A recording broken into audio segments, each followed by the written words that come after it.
Welcome to Lionheart Podcast, Episode 3, The Ancient Wisdom of Water Fasting. Definitely one of my most favorite topics and health and wellbeing practices. Today I'll be speaking with Tyler Tolman. Tyler is an expert in the field of natural health, longevity, and detoxification. He is well known for his passion and desire to help people return to their natural state of wholeness and perfect health. He is also well known for helping people who have been diagnosed with chronic disease that has been deemed incurable by Western medicine. Tyler uses the unique approach of combining ancient wisdom with modern science. The information, knowledge, and experience shared in today's episode is truly eye-opening. Today's topic, the ancient wisdom of water fasting, we will explore the how-tos, the whys, and the many powerful benefits of water fasting on a spiritual, emotional, and physical level. Tyler will also share some of his personal experiences with water fasting and some healing success stories of people that he has guided through the fasting process at his retreats in Bali. Welcome, Tyler. Welcome. Hello. Thanks for having me. Thank you. Cheers. It's great to see you again. And I really want to start with your words of wisdom, the heal thyself. Can you speak a little to that and what that's all about? Yeah, well, back in the days when water fasting was prominent within, I would say, men of wisdom or philosophers like Socrates and Plato and Hippocrates. Hippocrates is somebody we look to, from the medical field or even healers and naturopaths. They look to Hippocrates because he laid the foundation for modern medicine. And he said, physician, heal thyself. So I feel as if I'm going through this process of becoming the greatest physician that I can. And, we got to look at the definition of physician. In the Latin means a knowledge of nature. And in the Greek, it means somebody who has the ability to facilitate healing. So for me, a physician is someone who has a great knowledge of nature and how to apply that to principles of healing. And in my opinion, the greatest physicians are the ones that heal themselves. Because, I think you would agree, and most people agree today, as we're raised in regular society, we become quite sick mentally, emotionally, physically, due to environmental toxins and maybe not the best relationships and so many factors in our food, air, pollutants, water pollutants, things of this nature. So as we truly apply principles to heal ourselves, we learn about, what is it that actually creates healing. And as we start to apply those principles to other individuals with, minor sickness or major disease, and we can see and track them coming back to a state of health, that's truly, where the greatest wisdom comes from, because it's in the practice, and it's where really heal thyself comes from. Like, I'm not going to heal anybody else. I'm not a healer, so to speak, that's just going to put my hands up and heal you. I'm the type of individual who observes nature and has applied these principles and facilitated healing for myself and others. And now I have information. If the individual is willing to listen and apply these principles, I believe that they will have that same profound experience of healing. And, we've been tracking this for many years with, traditional pathology, blood tests, and, just overall symptoms being alleviated and all this wonderful stuff. So really, Tyler, it's the body that heals itself by applying these principles of nature. And one of the main principles we would call, you would say would be, or especially in your experience, would be water fasting. Is that right? Yeah, well, when we think about, okay, what is it that actually activates healing? And it's like, it's the body itself. Today, we're not really dealing with major deficiencies, so to speak. We're dealing with overwhelm. So, everybody's overwhelming themselves with excess protein, being overwhelmed with preservatives and artificial colors and, chemicals, in our personal care, like we're being overwhelmed and inundated with toxicity, so to speak, and congesting ourselves with too much. When we look at the longest lived cultures on the earth, and when we look at really healthy people, typically they're consuming less, or they're consuming the right types of things that keep everything functioning, hydrated, moving, etc. So when we're overwhelmed and we're congested, it's actually the process of just stopping and letting the body catch up. So doing a water fast is just allowing the body to heal itself and not hindering that process. It's just complete stopping. So any mammal that we find in nature, whether it be, a deer, and I'm talking about not domesticated animals, I'm talking about animals actually in nature, when they get sick, they all water fast. Yes. So if all of a sudden they're off track, they'll just drink water and they won't eat, or they might have a little bit of grass or something just to calm the stomach, and even get the juices from the grass just to alkalize a bit, but mainly water fast just to allow the body to heal itself. And now there's some really cool science that's become available that shows the exact processes of what's happening when we simply just stop and drink water. What actually happens, and that's pretty cool. All right, let's jump straight into that then. I believe that the brain regenerates, of course, the body detoxifies and purifies. But tell us more, what actually happens in the body when we stop giving it anything but water? Yeah, so I'll talk about kind of the scientific process of what happens. I eat a meal, my body takes a couple of hours, typically if it's a big meal, to digest that in the stomach. I'm getting the carbohydrates, I'm getting the fats, I'm getting the proteins, I'm getting all these nutrients. Once it's out of the stomach, it's in the small intestine. And, for a really healthy person, that might be like an 8 to 12 hour or longer process of really absorbing nutrients. So our main fuel for cells in the brain and everything, of course, is carbohydrates. And some people will call this sugars. So as soon as I eat a meal, if I've got carbohydrates, whether it be bread or pasta or some type of whole foods, my body is going to uptake that straight away. And as I uptake that from the food, I have about a 12-hour storage. So, glucose is converted into something called glycogen. It's stored in the liver. We have, the stuff stored in our muscles as well. So as soon as I don't have any intake of food or calories or sweeteners or anything like this for 12 hours, those glycogen stores will start to be used up, start to run out. So as I'm running out of these sugars that my body wants for the brain to be optimal and the muscles to have energy and all this sort of stuff, in fact, if I wake up in the morning after, a really good sleep, 8 to 10, or been 12 hours since I've had a meal, and I do some form of exercise, my muscle is going to require some sugar. So it might put me into that process even a little bit quicker. Mm-hmm. But the idea is within 12 hours, I'm running out of sugar stores. So my body will start to go into a process called ketosis. Yeah. And this is where I start to use some of my fat stores to create sugars, essentially, instead of getting sugars directly. And this is called gluconeogenesis. So my body will say, okay, I've got all this excess fat. Now it's a rainy day. Let's start to break down some of this excess fat and use it for energy. And in this process, there's a couple of key things that happen. When I say key things, one of those is ketones. Yes. And ketone bodies have the ability to nourish the brain in a different kind of way that can be quite nurturing to the brain and to the central nervous system. So ketosis can be really good for epileptic patients or people with neurodegenerative conditions. Getting into ketosis, potentially even on a daily basis, is going to keep our brain, nervous system going for a lot longer, rather than just having access to sugar all the time and constantly burning. This ketosis can be quite regenerative. Another thing that happens, and this is really cool, from the University of Southern California, there's a Professor Longo and Professor Kuhn got together and they did all this research. They got heaps of funding from the pharmaceutical industries.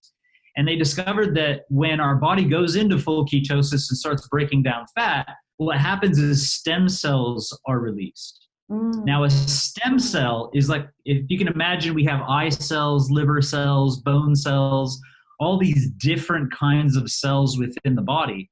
A stem cell is like a cell that could potentially become any cell.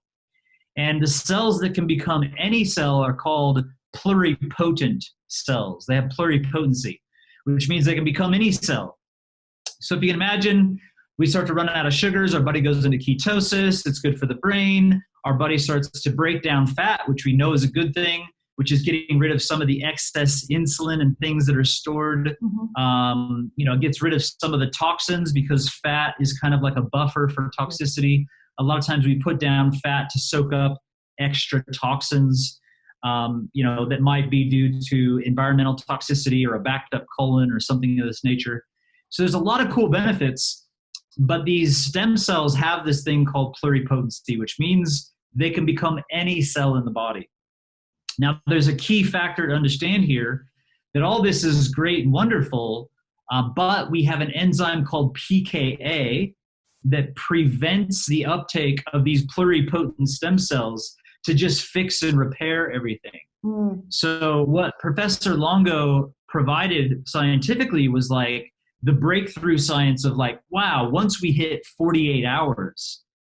So like there's this magic that takes place when all of a sudden we've gone 48 hours with no sugars and no calories, and our body's in this producing lots of stem cells now. You got to understand, like within 2 days, you're fully starting into ketosis, especially if you've cleared the digestive system, you've done a little bit of exercise.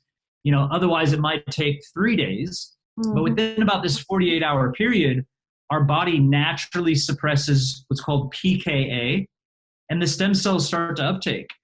So, University of Southern California, they basically told us within a 3-day fast, that's complete fast on water, yes, our entire immune system resets itself.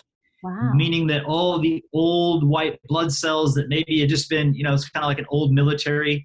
If you can imagine, like the veterans never went home, because when we're constantly eating 3 meals a day, it's a lessened activity of this replacement of our immune cells. So I know I'm just kind of blurting a lot out here, but when we're in ketosis breaking down fat, our body also has all this free energy to go into a process called autophagy. Yes. And that means to self-digest. So what happens is if I've got weak white blood cells, my body recognizes, oh, hey, there's all these soldiers out there in the field that are old. Let's go ahead and just let them go home, put them on a pension. So inside the body, it's like, let's recycle all these white blood cells that are really ineffective, and let's use all these stem cells that are now floating everywhere to just completely rebuild this new immune system. So this is quite a powerful process that takes place where most people are, have lowered functioning immune system, and it's probably why they're getting the flu every year, and they get colds and they get sick and they get these things coming up. For someone who does this process, that doesn't happen anymore because we have a really strong immune system.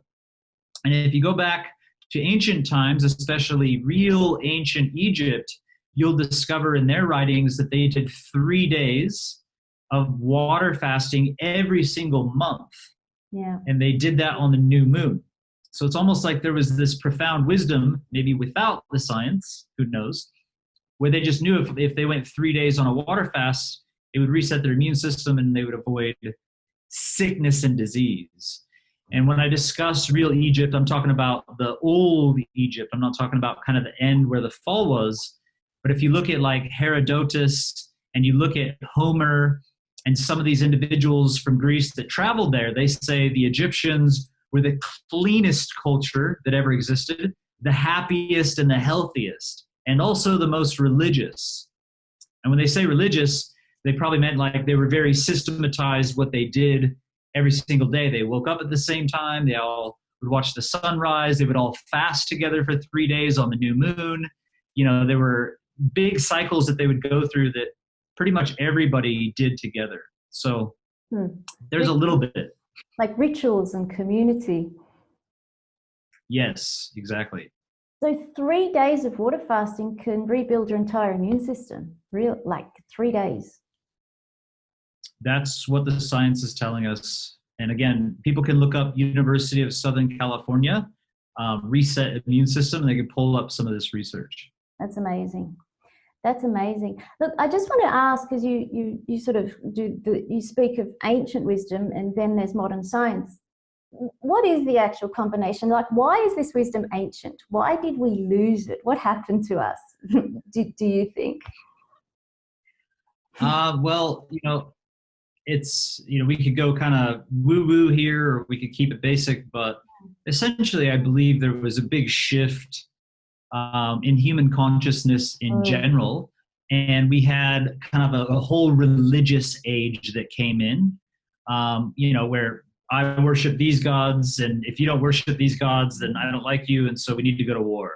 Yeah. And this became just kind of warring factions all around the world, and these people pretty much went around, and if they didn't like what you were doing, they would just cut your heads off and start over. And I think that a lot of religions have a very strong hold on their people, and there's a bit of control there around paying your tithing or taxes to the church. And so they really wanted to suppress everything except for their main doctrines. And anytime you really suppress people and try to control them, I think people just lose touch with their traditions to a degree, and it's a real shame. Yes, and also our own innate wisdom, because when you say the animals in nature will instinctively fast when they're sick, that's because they're tuned into their bodies, so they can know when their bodies need to fast. But we need, as humans seem to need to be told, you're sick, you better fast. So yeah, and it's the opposite these days. I'm working with a man in hospital right now, and he went in with a major liver condition, and he's got liver markers and everything up to the level of he's gonna die. And they found out who I am, and they booked to do some coaching because they wanted some assistance. And so I came in and said, look, you got to do this, this, this, this, and this. And his blood markers, they do it every day, are going up, up, up, up, up. And as soon as I gave him all these protocols, simple things, lemon juice, apple cider vinegar, a little bit of olive oil to lubricate everything and get things moving out of the liver, and some other things, immediately you can see the trend going up, and you can see the very next day it dropped by 30 points, and then it drops by more. And so you can see the trend down. And the entire time, the nutritionists and the doctors in the hospital are saying, hey, what are you doing? As far as the way he looks, you need to have chicken soup, you need to have meat, you need to eat your protein so that you can heal. I'm over here saying, don't eat anything, drink juices and do this stuff and allow the body to heal itself.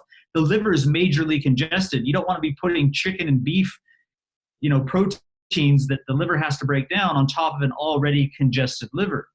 So this is the problem we have. Not only is there not somebody to say, hey, you should listen to your body and fast, but we have professionals saying, hey, congest yourself more 3 times a day with the most shit food that you could ever have access to in a hospital, and you're dying of a major liver cancer. So, and I asked the guy, I'm like, well, how do you feel about it? And he says, well, I don't feel like eating anything. I love just the fact that I'm having these juices. And in fact, the only time I am eating is because they're telling me I have to have energy, and I don't like it. And it's like, well, man, listen to your body, and you hired me for a reason. And, ever since we've started, we've seen this success. So it's a real big issue because these things have been forgotten. And it comes back to the heal thyself, because when we listen to our own body, our body knows how to heal itself. But we just have to listen, don't we? Yes. And, anybody, I would say most people, when they get really sick, they just don't want anything. That you stay hydrated. And in a lot of cases, people don't even want to drink. And in cases where people are getting really hydrated, that's where hospitals can really help by doing an IV just to keep the person hydrated, keep the sodium potassium levels balanced. So it's not all bad. There's still some really good, obviously emergency situations, hospitals will save your life. But then it's like, okay, well, listening to your body and allowing this process is super important. Is water fasting always the answer? I mean, I do appreciate it's a very powerful process. I really do. I've experienced it myself. I've seen others have, incredible results. I've seen the stories you've told, heard, and I know of them. Is it always the answer? Is there anyone that can't do water fast for some reason? Yeah, there's lots of people that shouldn't water fast. Hmm. And the way my dad describes it is quite brilliant. He says there's fasting, he calls it fast, faster, and fastest. And what this relates to is a fast way to heal, a faster way to heal, and the fastest way to heal. Water fasting is the fastest way to heal. But if you're really toxic and you just all of a sudden don't eat anything, just start drinking water, you could over-toxify your body. So sometimes there's a process of like slowly getting the crap out and maybe even nurturing your body and alkalizing your body to a degree before going into major water fast, because you start major water fasting, all your organs start to detox. And if you're already really toxic, you're not supporting the channels of elimination properly, these things will back up and become potentially even more damaging. So we need to understand the 4 channels of elimination and how to support those processes. We have defecation, urination, perspiration, and respiration. So we want to support removal of excess toxicity and waste from the digestive system, because that's typically where people are the most backed up and create the most problems. And in a lot of cases, that's going to require a lot of fiber.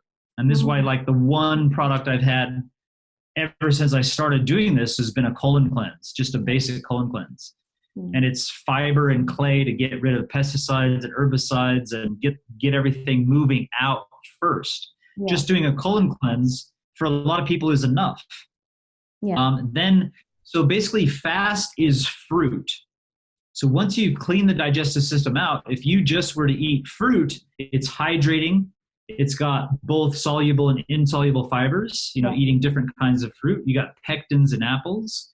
You got all of these antioxidants, and it moves fast through the system. So if you eat an apple, it moves very quickly through the digestive system. It doesn't require all this work and hydrochloric acid and all these enzymes and all these different things just to try to break it down. So we actually save a lot of energy not having to digest heavy food. Yes. And it's very cleansing. Yes. So if somebody were just to eat fruit only, they would actually be detoxing. Mm-hmm. You see this a lot. People eat fruit and they get bloated. It's like, well, that's because you're backed up and the fruit's fermenting. It's not able to move.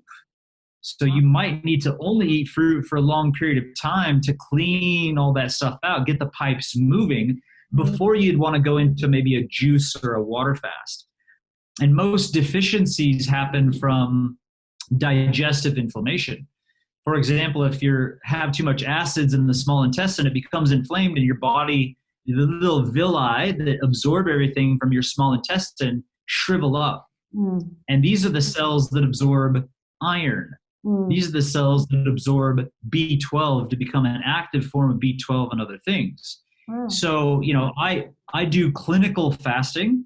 I do like to be a little bit responsible when people are coming to stay, especially for 20, 30 more days on water, because that can be very, very healing. But it's important to make sure people aren't deficient in certain things. Otherwise, it could be detrimental. Okay. So, it's using the ancient practices. And I would say that water fasting is the best thing that anybody can do for healing.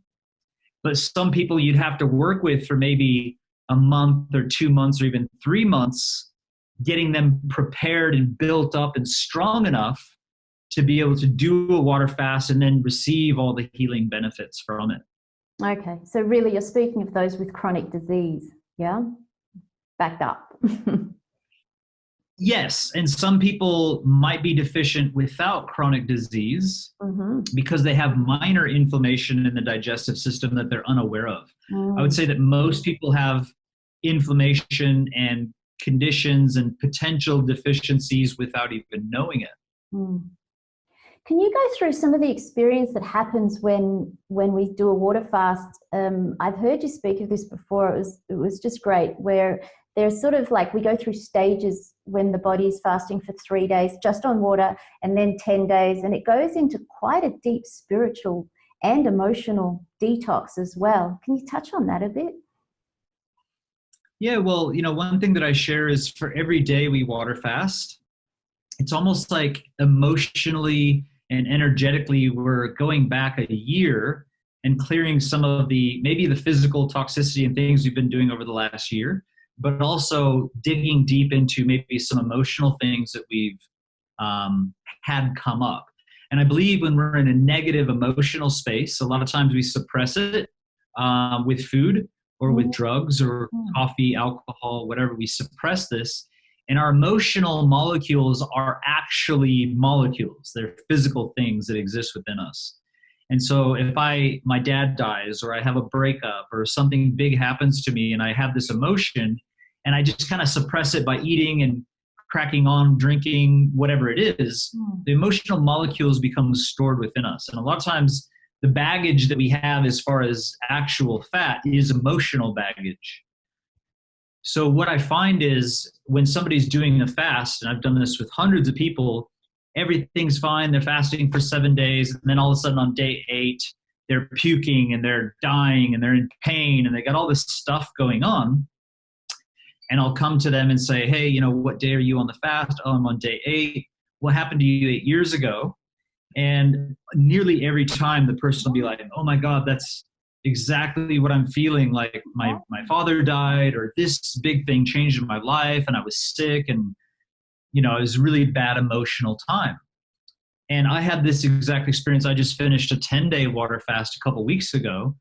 And, I had a big separation in my relationship. I've been married for 10 years, got a beautiful daughter. And, it's just like Adjustment Bureau came in and all these things happened. Everything seemed to be perfect. And all of a sudden we're separated.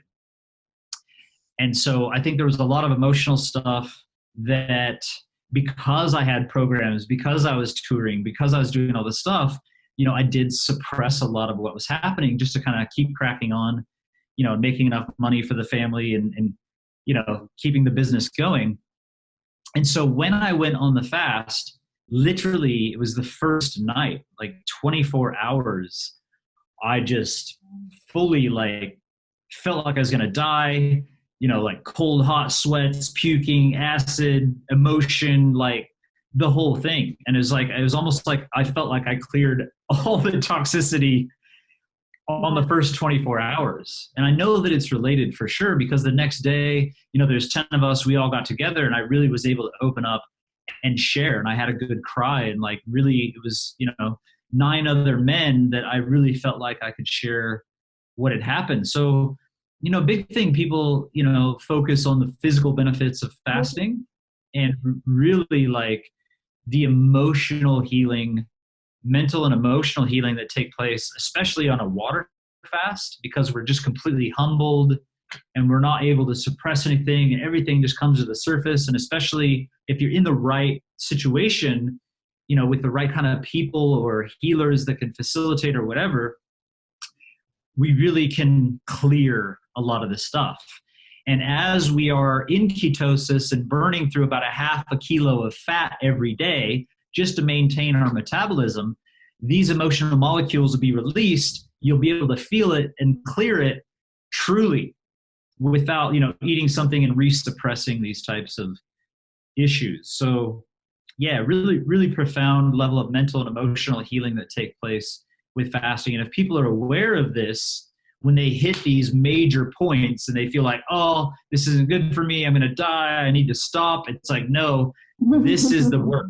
You've just hit something, and it's, you always go through that. You always say if something major shows up, you at least wait till the next day to assess if you should eat something or not. But typically by the next day it's cleared and you're in a much better place. That is so profound, and thank you for sharing, because I'm sure that's going to help a lot of people to really get the deep process that happens from water fasting. And the thing that's amazing to me is when you think of water fasting, it's like, what do? Well, nothing, just drink water. That's it. There's actually a lot more to it, but yeah. Well, I guess sort of practice kind of, like there's no, it just seems to stop, rest, and drink water and heal. But to understand what's actually happening, to understand that this is healing, that the discomfort, the difficult time is actually healing. And to hear your story, I can hear that you come out of it kind of like a whole new being. 1,000%. Then all of a sudden clarity of direction that I'm wanting to go, and new inspiration, behind all this pent up emotional stuff that was potentially hindering me from moving forward. I was, after like 48 hours of my fast, I was inspired and clear and, in a really good place. And of course, there's always going to be ups and downs and little bumps and pieces here and there. But in general, like I accomplished more mentally, emotionally, and connecting, with my family and business ideas and taking action in my business.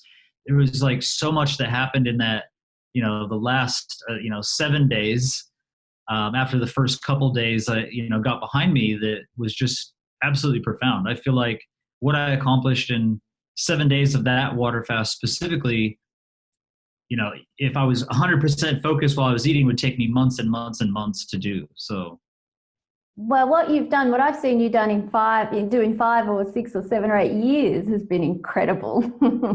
So you seem to just keep going with that. But you do water fast frequently, is that right? Or how often do you fast? That's the question. Yes. Well, my goal is 7 to 10 days water fasting every 3 to 4 months. I have another one coming up. I have a training program called Heal Thyself Academy, and I'm training physicians.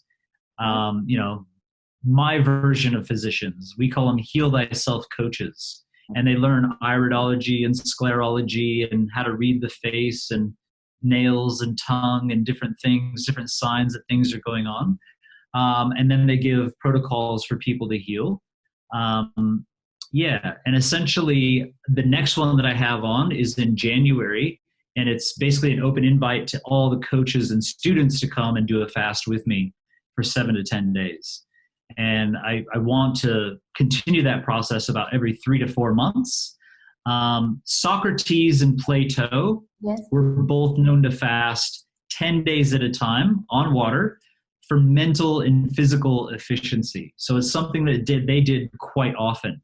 And, if you look to the past, Plato and Socrates were known to have created massive shifts in civilization and morals and ethics and politics and commerce and, just being moral, good human beings, and Pythagoras and all these other Da Vinci and interesting people, incorporated fasting on a regular basis. But it might be good also sort of what to do in between fasts. It's kind of important to stay clean and healthy as best as possible. And this is something I also learned from you, was if you do have a blowout, just fast for a day or juice for a day or a couple of days. And it does help. It resets everything, doesn't it? It does. And, a lot of times if people realize like, oh, I feel like I'm getting the sniffles or I'm getting a cold or I'm getting cold sweats or I feel like a fever coming on, open the 4 channels of elimination and fast for a day. And typically it clears. Basically our vents are backed up. So if we want to prevent disease or sickness, we open up the vents. You open the digestive system, you have the fluids and open the urinary system. You open up the skin with cleaning methods and maybe sit in a sauna and sweat it out. And you do these deep breathing exercises. So you get all the vents and all the acids and all the congestion out fairly quickly. And then all of a sudden it just passes and you don't have to be knocked out and, having a fever for 5 days, 10 days, whatever it is, feeling like you're dying. Yeah, just knocks it out. I also just want to clarify the difference between juice fasting, other than the obvious. When we're on juice fasting, we're just taking juice. But this profound, deep purification, cleansing that you've just described, and also autophagy, ketosis, this won't happen on a juice fast, will it? Or will it? I don't think so, because we're still taking sugars. And so would that be the key difference between juicing and water fasting, the depth of healing? Yes. And now there's science to show us, which also relates back to ancient wisdom as well, Yes.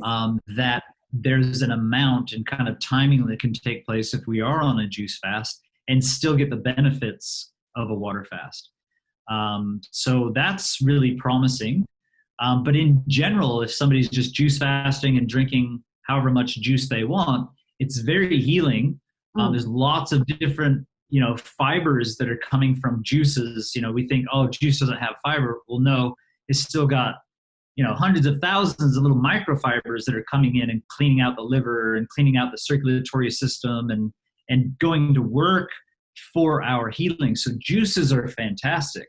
And juice fasting is probably where people should start, because it gives the digestive system a break. It adds energy. It adds a massive amount of antioxidants and little fibers and vitamins and, all this nutrients that maybe people are lacking. It alkalizes the body in most cases, hydrates the body in most cases. So people can have massive healing take place over longer periods of juice fasting.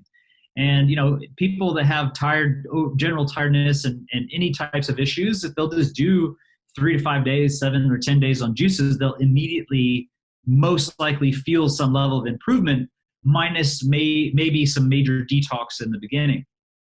But yes, there's going to be some of those things like ketosis and autophagy and some other factors that will be hindered. Because there probably will be enough sugars and everything for the body to do what it needs to do. What about what happens in the brain? I believe that even during intermittent or short fasts, there's a regeneration of brain cells, neurogenesis, which is maybe that's where all that clarity comes from.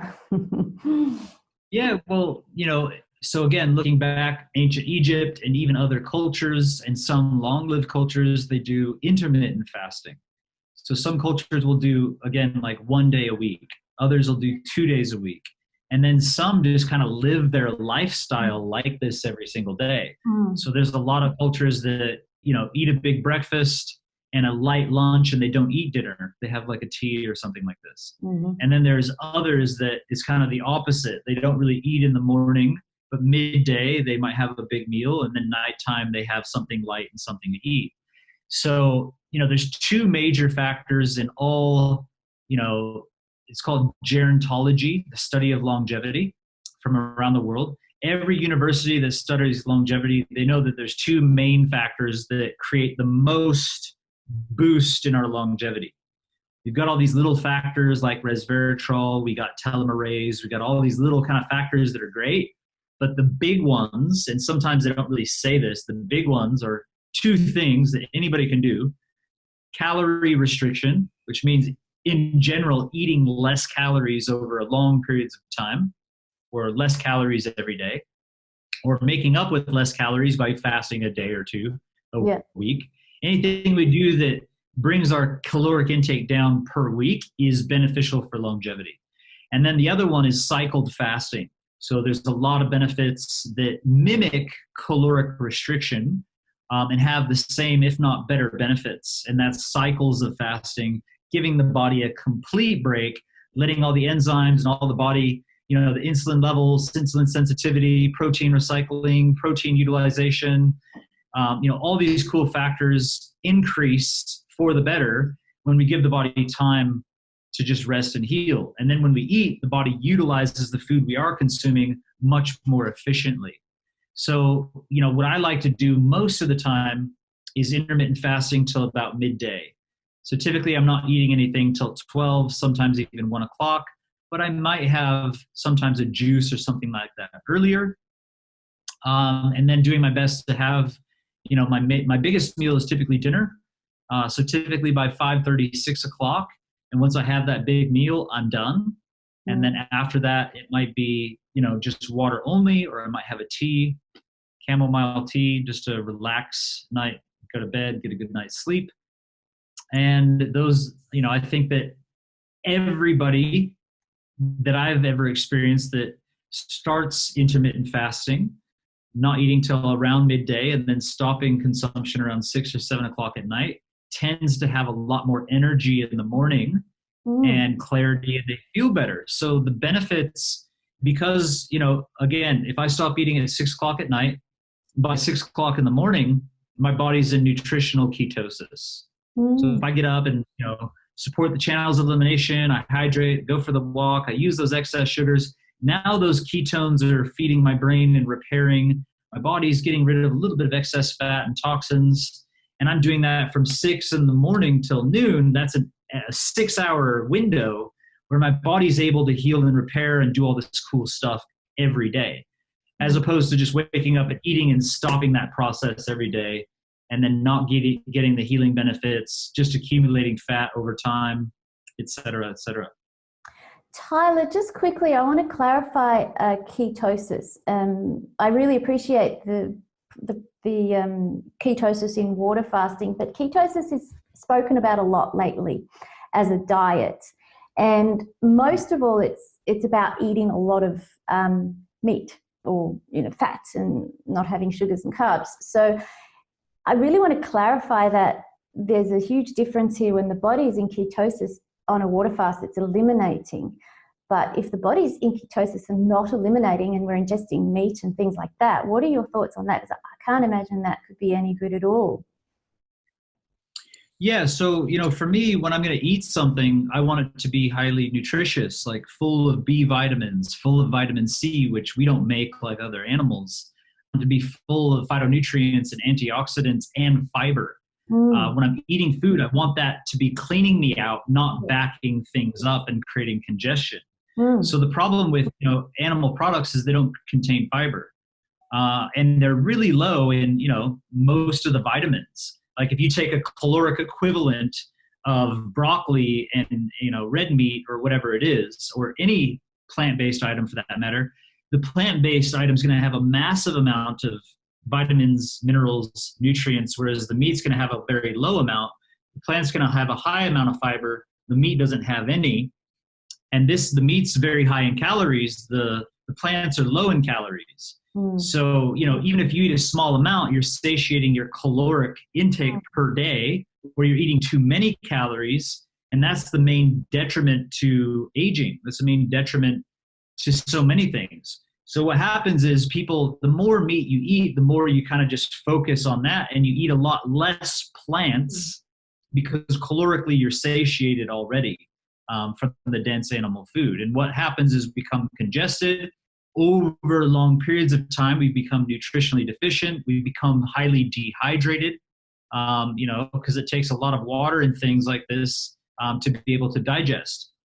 So, people lose weight mainly on a ketogenic or animal-based diet because they become so dehydrated.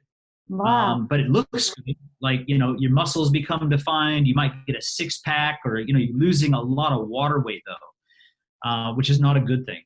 So from a ketosis perspective, on a daily basis, when I'm not eating, I'm burning my own fat. I'm running on the fat stores that have accumulated. So I'm burning my own fat, and that's creating stem cells. That is not happening when you're eating a lot of fat. You're actually burning the fat that you're consuming. Yes, your body gets efficient at burning fat, so you're going to burn your own fat when you're not eating. Okay, so there's that benefit. But most animal products and fat sources, you got to understand fat in nature is a system for absorbing toxins. So if I eat a cow, basically, a piece of cow meat is calorically mostly fat. Like people say, I'm going to have a steak, I need my protein. Well, you're actually getting more fat calorically than you're getting protein.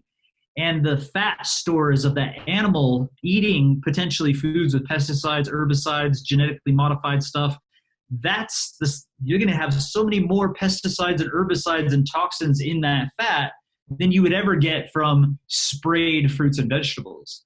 Yeah. So the problem is we have fear around fruits and vegetables because of the pesticides, And then people are like, oh, I'm just going to eat meat. But there's actually more pesticides and herbicides in the meat because of all the genetically modified food that's being grown so that it can handle more glyphosate, and these sprays is all being fed to the animals for their whole lifetime. Wow. Most GMOs go to animal feed, not to actual human consumption. So it's a really kind of skewed way of looking at things, thinking, oh, I'm going to be on a ketogenic diet and I'm going to be healthy and lose weight. There are benefits from ketosis for the brain, but if the brain's not getting all the other nutrients and things that it's looking for, you're looking at probably 1 to 2 or 3 years on that type of diet before you start to have some major problems. And there's just no long-lived culture on the planet that eats that way. It just doesn't exist. Yeah. Every long-lived culture eats a plant-based diet. There's other factors that we could discuss. But I'm not willing to go try somebody's fad diet to lose some water weight and have a six-pack if you don't see that anywhere in long-lived cultures. So anyway, lots of science behind it. And it's probably the strictest diet you could ever do. That's really hard to live by. And this is my opinion. Do that for a year or two. You're going to probably be coming to me and spending the next couple of years reversing the damage that you've done. I've had a lot of, people that have done the keto thing and they're promoting all the products and they're making money from it and it's working great. They got a six-pack, they got muscles, they're feeling good, but it only lasts for so long. And I've had these people contact me to have private consultations and say, hey, Tyler, obviously this is private. You're not going to share who I am. Of course not. But, it's not working for me anymore and I need to do something new. And then we start to talk about, getting nutritional ketosis from intermittent fasting, but actually nourishing the body with plants. Yes. And foods. Yeah, thank you for clarifying that one. Before we wrap up, I'd love to hear your thoughts on the spiritual side of water fasting. Many of our spiritual leaders, and there seems to be a 40-day ritual. Can you touch on that a bit, the spiritual side and how that all works? And I know you've had that experience yourself, and so has your dad. Yeah, so, if we look at the word spirit, it literally means breath. It comes from the Latin esprit, and it means to breathe. So if we were to look at most spiritual people or people that we see as being spiritual, whoever that is, we'd probably notice that they're very relaxed, calm, and breathing potentially deeply. So my opinion is that when we relax and we allow ourselves to rest and we're not triggered and, constantly go, running on adrenaline and a little bit, out of place, out of sorts, when we relax and breathe, we become more present. And in a present state of awareness, we really connect with more of our true essence and who we are and potentially our higher self, or call it, kind of the divine presence all around us. And we notice the signs of nature and we are listening and we're more guided by our intuition. And this is what fasting does. People are like, go, got to get stuff done, putting food in, putting drugs in, putting whatever in. And then when you water fast, all of a sudden you're just like, there's no like pushing. And if people are still like pushing and trying to do stuff, it's really not a good way to water fast. And there's, a lot of people that say, oh, I'm going to do a long water fast. I'm going to film a documentary and I'm going to do this stuff and I'm going to do all these things. And, what they'll find out is that it's not healthy. We actually just need the space and the time when we're water fasting, especially to just relax and heal. And there's really not the energy there to be doing. And so we become humbled. Our ego literally just gets its head cut off because all of a sudden, like, you just can't do it, And so the biggest, I think, spiritual growth comes from just the humbleness around water fasting. You just can't do it anymore. And you just kind of like, all right, well, I'm forced to just be in bed. I'm forced to just be in my own shit and forced to maybe go through the rituals to clean things out.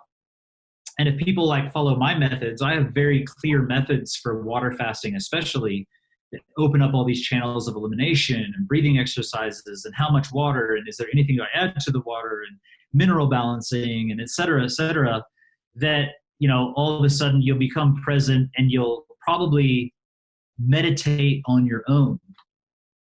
It's like meditation is not something that I typically do, but when I'm water fasting, it's just like, sit back and breathe. Yeah. And it becomes very meditative. So there's a level of a high vibration that comes in from breathing and drinking water and being in the sun and connecting with nature if that's possible.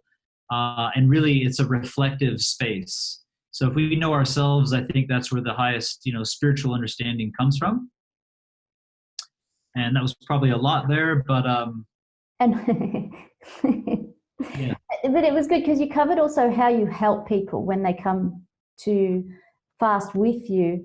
You help with processes like breathing, meditation, nature. I mean, I do know a bit about your work, colonics and gua sha, and these things help the body do what it's doing naturally, and that's part of coming to a, I guess, retreat. Yeah. Yeah. Either, learning this stuff to facilitate it on your own or coming to a retreat. In a retreat situation, it's kind of set up for you, and to have other people supporting you through the process, especially when major mental and emotional blocks come up. And the truth is, it's easy for us to be like, oh yeah, I'm going to learn this stuff and I'm going to do it. But the biggest thing I find is once you're water fasting, all that goes out the window. And it's like, you're not even drinking water. You're not doing the exercises. You're not doing the protocols. And then you become super toxic. You have a bad experience. You'll never want to do it again. So it's at least like the first time or the first couple times you do an extended water fast, I think to have it facilitated and set these things up and to be guided through it. Then on the next one, you're like, oh, I need to get up at this time, breathe. I need to drink this much water. I need to go and do these rituals to open my body up. And that's what's going to help you to actually feel somewhat good while you're on a water fast. Yeah. And also to see it through, because it is a challenging process. The most challenging process most people ever go through. No, it is. It is. I do know that from experience, but it's well worth it. I mean, I just, it's phenomenal. So I'd love. Sorry? It builds character. It does. And I'd love you to share, if you could, just perhaps a case study, just an example of what you've witnessed, an amazing story of what you've witnessed in someone's healing themselves by doing a water fast 10 or 20, 30 days. How's that? Have you got a story you could share there? Too many. Too many, but one for today. Where do I go? It's like we could have a whole call just about the stories. Working with a man from Melbourne with stage 4 lymphatic cancer, going through the fasting process and change of lifestyle within 8 months, having a full reversal, multiple young women with major forms of Lyme disease, stuck in hospital and at home for years at a time, and then coming in fast and having a whole die-off of Lyme and being able to go back to a normal life and being inspired. People with heart disease, blood pressure coming down, cholesterol coming down, everything going back to completely normal when they were told that they'd have cardiovascular disease their whole life and have to take 3 pharmaceutical drugs. It's the list just goes on and on and on. Because I've worked with major chronic illness, it's been, major breakthroughs, mentally, emotionally, physically, the whole thing. There's not one I could really hone in on, but guy with stage 4 colorectal cancer with a massive tumor in his liver, amazing guy, came to Bali, 21-day water fast, major emotional clearing, went home, continued on his own juice fast, just to go in and have every test done and no tumor in his liver, no cancer in his body, completely healed, has children, now he's moved to Adelaide and they're facilitating, a colon hydrotherapy clinic called Bottoms Up, check it out in Adelaide. And, living a long life now, able to realize, wow, I can be around my children, my family. Like it's huge. It's a really big deal. And so, for me, it's the most fulfilling thing that I could do is facilitate processes by which people heal. And, now my next focus is on training an army of people, army of healers, so to speak, that can really facilitate and teach these profound principles and help people through the process. But it's also then just getting back to basics and building a lifestyle that's going to prevent disease ever coming back, or working with people to prevent disease so they never have to do, 30 to 40 day water fast. Like, we can live lifestyle that we don't ever need to go on a long water fast, but then you would do it for more of the spiritual, mental, and emotional reasons, which is more so why I do it. And yes, of course, there's still physical healing that takes place as well. So with your coaches, are they Heal Thyself coaches? Is that what they're called? Yes. This is new. This is new. I've not heard of this before. That's very exciting. So there'll be Heal Thyself coaches. And are there any that are trained up as yet, or is this to come? Yes. I launched the program in January of 2018. Okay. It's about an 8-month process if you're, really onto it. For others, it might take a little bit longer if they're just doing it a little bit on the side. It might take up to a year. But yeah, I have many coaches. I've got amazing transformational stories from a woman with stage 4 breast cancer, a woman with colon cancer, autoimmune diseases. Like, my coaches are already, and some of my coaches had no background whatsoever in health at all. And now they're speaking at health retreats and putting on their own events and speaking and taking on clients and really helping people. So yeah, it's a really profound thing. And if you get into like Heal Thyself Tribe, which is our main community, you'll be able to see the coaches, and they're in there, talking and helping people. We have coaches in Melbourne, Adelaide, Perth, Brisbane, Sydney. So that we already have coaches in all the cities. They'll take your eye photos, see everything that's going on mentally, emotionally, and physically, and be able to give you protocols to target whatever's the main kind of issue. We keep it simple, smart, so we don't overwhelm people. It's like, let's find the one thing that's the main issue, focus on that, and once you kind of heal that, you can come back if you choose to and work on the next thing. And it's a really nice way to approach things. And if people have major conditions, they can also, do extended coaching and stuff like that. So you offer a lot. I mean, you offer retreats in Bali. You're on tour now, the longevity tour around Australia. You have coaches all around Australia, and I imagine they're going to be worldwide at some point soon. So how do people find out, because there is even so much more than I've just mentioned, how do people find out more about you, more about your retreats and what you're offering, your work?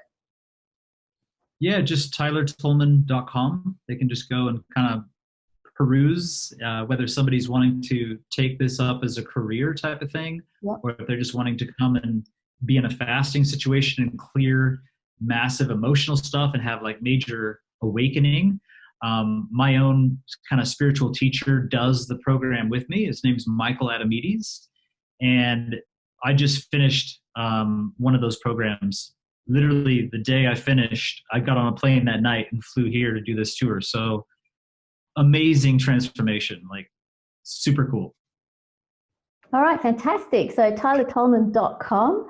And also I want to add that you do have an enormous amount of information out there available in video blogs and your social media pages. Yep. And people send me messages every day, and I do my best to answer and just help people on the side. Well, thank you so much, Tyler. The work you're doing is amazing. So I say thank you from me today for sharing this information, and thank you from everybody who has benefited from what you're teaching and what you're doing, and gosh, the expansion that you're experiencing. You know, I mentioned your name I said to a friend of mine, do you know Tyler Tolman? He says, oh yes, I know Tyler. And he said, he's very focused. I said, yes, that would be water fasting. Thank you for having me. It's been a pleasure. I really appreciate it. And thanks for giving me the opportunity. Hopefully anybody hearing this will be inspired to take their lives to the next level, have a little detox and some growth from it somehow. Thank you so much. Thank you for spending your precious time listening to this podcast episode. You can find helpful links related to the topics we have discussed, download some freebies, join our Lionheart community, and view some of our online training course offerings over at the website www.lionheartworkshops.com. Please also share this with friends, hit subscribe and leave us a review so that these ideas can spread. Those gold stars help others to find us, and we can all grow together. The Lionheart Podcast and Lionheart Online Workshops is an online platform and community designed to enhance your health, natural and spiritual well-being. Until next time, please think about how you will embody your Lionheart and have the courage, dynamism and strength to grow and to reach your highest potential. And that is to be the amazing human being that you truly are.